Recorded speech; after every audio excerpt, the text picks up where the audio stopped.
তুমি এই ড্রেসে প্রতিদিন কিসের ডিউটি করতে যাও? আমাকে তো কখনো বললে না। মা বলল, আসলে মা, আমাদের অফিসটা হচ্ছে ওই রকম, এমন ড্রেস পরে যেতে হয়, না হলে আমার চাকরি চলে যাবে। মা, তুমি এই ড্রেসে যদি বাইরে যাও তাহলে আমার মান সম্মান তো থাকবে না। তুমি দেখছো আমি বড় হয়েছি, কিন্তু এই বয়সে এসে তুমি যা করছো এসব তো মানানসই নয়। মা বলল, তোর বাবা বেঁচে নেই, ছোট থেকে তোকে বড় করেছে আমার ইনকামে, আর তুই আমাকে বলছিস এসব পরে আমাকে চাকরি না করতে? মা, আমি যদি চাকরি না করি তাহলে তো না খেয়ে থাকতে হবে, এটা কি একবারও চিন্তা করে দেখেছিস? মা, আগে যা হবার হয়েছে, এখন একটু সুন্দরভাবে চলাফেরা করার চেষ্টা করো, যেন আমাকে কেউ ছোট করে কিছু বলতে না পারে। মা বলল, তুই হয়তো জানিস না আমি বাসায় এগুলো পরে রেডি হই, একটা শপিং ব্যাগ নিয়ে যাই না, ওইটা যখন গেট থেকে বের হই তখন বোরখা পরে বের হই, এভাবে আমি রাস্তায় চলাফেরা করি না। সাদিয়া বলল, তাহলে তো ঠিক আছে, এ কথা আগে বললে এত বাড়াবাড়ি করতাম না। মা বলল, আমার দেরি হয়ে যাচ্ছে, আমি চলে যাচ্ছি, বলে তাড়াহুড়ো করে বের হয়ে গেল। তারপর সাদিয়া মনে মনে বলল, আমার মা কতটা কষ্ট করছে আমার জন্য, আল্লাহ তুমি আমার মাকে হায়াত বাড়িয়ে দিও। সাদিয়ার মা না জানার মতো তার বয়ফ্রেন্ডকে নিয়ে একটা আবাসিক হোটেলে আসলো। বয়ফ্রেন্ড বলল, তুমি দিন দিন অনেক সুন্দর হয়ে যাচ্ছ,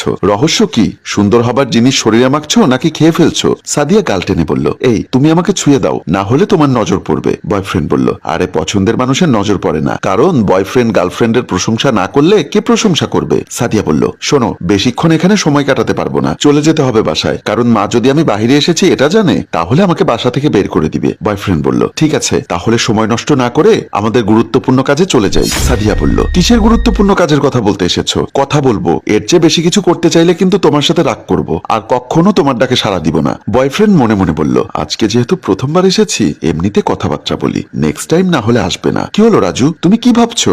জানি তোমার কষ্ট হচ্ছে, কষ্ট হলেও কিছু করার নেই, আমি বিয়ের আগে কিছুই করতে পারবো না, যা করার বিয়ের পরে করবে। রাজু বলল, তুমি আসলে পাগল হয়ে গেছো, আমি যা ভাবিনি তুমি সেটা ভেবে নিয়েছো। সাদিয়া বয়ফ্রেন্ডকে কাছে টেনে কপালে একটা চুমু খেয়ে বলল, এই তো আমার লক্ষ্মী সোনা, আমাকে কত ভালোবাসে। বয়ফ্রেন্ড বলল, ঠিক আছে, তাহলে তুমি বাসায় চলে যাও, আগে তুমি বের হও পরে আমি যাব, না হলে সবাই মাইন্ড করবে। আমার যেতে ইচ্ছা করছে না, মন চাচ্ছে তোমার সাথে এখানে থাকতে, তবুও চলে যেতে হবে, বলে হাতে চুমু খেয়ে চলে গেল। তারপর বয়ফ্রেন্ড রাকিব নিজে নিজে বলল, আমি জানতাম আমার গার্লফ্রেন্ড আমাকে মন শান্তি করতে পারবে না, যাই অন্য রুমে কি আছে দেখি, বলে অফিসে গেল। ম্যানেজার সাহেব আজকে কেমন আছে? জিনিস একটা আমার খুবই জরুরি, কারণ আজকে আমি আমার গার্লফ্রেন্ডকে কিচ্ছু করতে পারলাম না। ম্যানেজার বলল, 3000 টাকা দিন, 603 নাম্বার রুমে যান। রাকিব বলল, টাকা কোনো ম্যাটার না, আমার মন শান্তি করতে হবে, অনেকদিন হয়েছে আপনাদের আবাসিক হোটেলে আসি না, তবে আজকে মন ভরে মনের আশা পূরণ করে যাব। 3000 টাকা দিয়ে বলল, এই নিন টাকা। ম্যানেজার টাকা নিয়ে বলল, ঠিক আছে তাহলে যান, আমি ফোন করে সব বলে দিচ্ছি। রাকিব ঠিক আছে বলে অন্য রুমে গেল। তারপর ম্যানেজার বলল, আজকে তোমার কপালে বৃদ্ধ মহিলা আছে, হাসিনা বানু খাটে বসে আছে।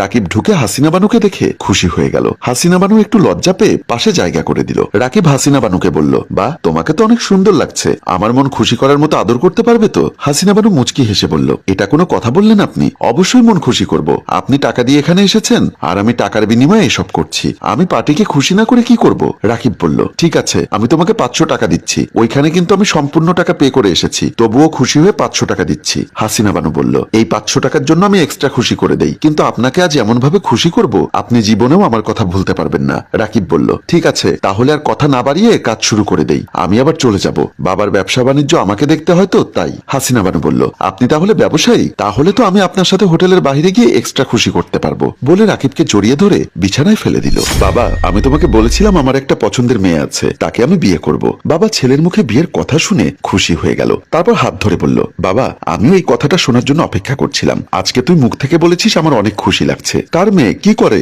কোথায় থাকে, আমাকে বল। রাকিব বলল, বাবা ওর বাবা নেই, মা আছে এতটুকু জানি, তবে আমরা দুজনে গিয়ে কথা ফাইনাল করতে যাব। বাবা বলল, আচ্ছা ঠিক আছে, তাহলে তুই তাদের সাথে কথা বলে ফাইনাল কর, আর কখন যেতে হবে আমাকে একটু বলিস, আমি আমার বৌমাকে দেখে অনেক টাকা খুশি করব। ঠিক আছে বাবা, তাহলে আমি তোমার হবু বৌমার সাথে কথা বলে কখন যাব ফাইনাল করছি, বলে রাকিব বের হয়ে গেল। বাবা খুশি হয়ে গেল ছেলে বিয়ে করবে এই কথা শুনে। রাকিব বাবার কাছ থেকে একটু দূরে এসে সাদিয়াকে কল করে বলল, আমি বাবার সাথে কথা ফাইনাল করেছি, আমরা আগামীকাল তোমাদের বাসায় আসবো কথা ফাইনাল করতে। সাদিয়া খুশি হয়ে বলল, আজকে আমার অনেক খুশি লাগছে, মনে হচ্ছে আমি হারিয়ে যাওয়া জিনিস আবার নতুন করে ফিরে পেয়েছি। রাকিব বলল, আরে তোমার মায়ের সাথে কথা বলে রেডি থাকো, আগামীকাল দেখা হচ্ছে, বাবা আসবে, আর বাবাকে একটু সম্মান করো, ওনাকে অনেক বলা বলির পর রাজি করিয়েছি। সাদিয়া বলল, তুমি টেনশন করো না, অনেক অনেক সম্মান করবো তোমার বাবাকে, কারণ উনি আমার হবু শ্বশুর। রাকিব ঠিক আছে বলে ফোন কেটে দিল। রাকিব ও তার বাবা সোফায় বসে আছে। বাবা বলল, একটু তাড়াতাড়ি আসতে বল, আমার অপেক্ষা করতে ভালো লাগে না। রাকিব বাবাকে কিছু বলতে চাপে এর মধ্যে মা এবং মেয়ে এসে হাজির। রাকিব হাসিনা বানুকে দেখে দাঁড়িয়ে গেল।